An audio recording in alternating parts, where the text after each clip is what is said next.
brother. Oh, freaking Belgium.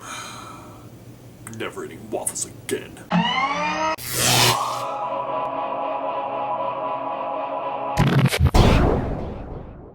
If that didn't make sense because you're not watching this on the upload date, the United States just lost to Belgium in the World Cup.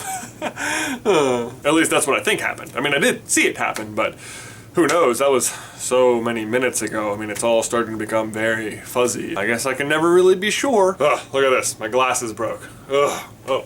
Ben, did you know that even if you witness something with your own two eyes, if you try and tell someone else exactly what happened, your version is likely to contain at least some misinformation? Here's a situation I had this morning. Part of my job at the venue I work at is to program the giant marquee outside of the building with upcoming show information. Yes, maybe I have taken a few creative liberties over the years. DFTBA, the sign faces the highway and thousands of people see it and read it every single day, so needless to say, it needs to be typo-free. But I'm not gonna say I've never made a mistake. I'm not perfect.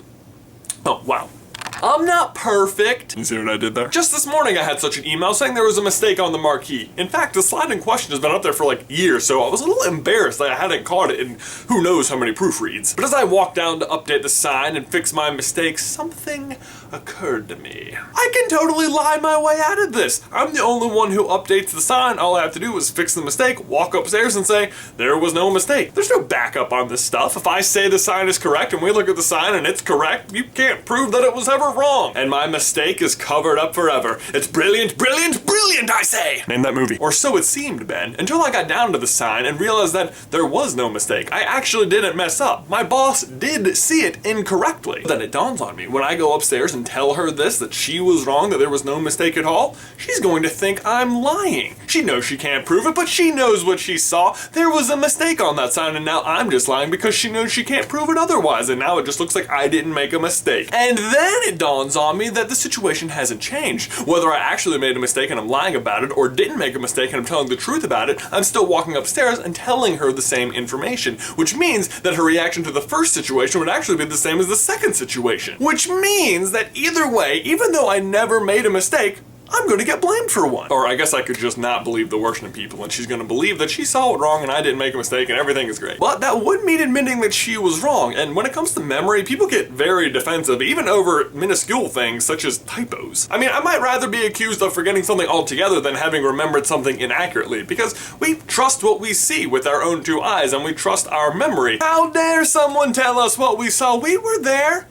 We saw it! Like, have you ever mispronounced something and then got really defensive when someone told you they heard it differently? I know what I said. I didn't say that. You just can't hear it coming out of your own mouth. I promise you, I heard what you said and you didn't say it that way. In the long run, the whole sign debacle didn't really make much of a difference, but I just found it odd that I was in a situation where either way I was gonna end up the loser, even though I never did anything wrong. I mean, how can that even happen? It definitely made me afraid of ever being in like a courtroom type situation. Like, how many people are considered like losers even though they never did anything wrong, or worse, get off just because there's not enough evidence to prove they did something, even though they definitely did it. There have actually been a lot of studies about the unreliability of eyewitnesses. I'll leave some links down in the description, but your memories can be manipulated by the media or how the question is phrased or just the passage of time. So Ben, my question for you and everyone else is, have you ever been accused or punished for something that you absolutely did not do, or gotten away with something that you definitely did do? Let me know down in the towel section below, and I will see you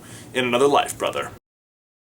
And before I leave you guys today, over where it says Jay's last video, if I pointed in the correct direction, it's actually not my last video. It is a collaboration I did with Foot of a Ferret, or Ryder Bergen, who does the Brief History series. If you haven't seen them, I definitely recommend you check them out. They are so good and so well done and so like educational and informative. I was really excited that he asked me to be a part of one. We did a brief history of Green Day, which is a punk rock band that I really like, so it was really fun to be a part of that. I really recommend you go check out his channel and series and subscribe, because really good. Also, if you were unaware, maybe you're a new viewer, we actually have a second channel, Super Carlin Gaming, where I am playing through the Kanto region in Pokemon, the Super Carlin Gaming Pokemon Fire Red Nuzlocke Challenge. You can click where my face used to be if you'd like to go check that out. Maybe Pokemon's more your thing than punk rock bands. So, lots more Super Carlin Brothers stuff to check out, but that's it for me. See you next time.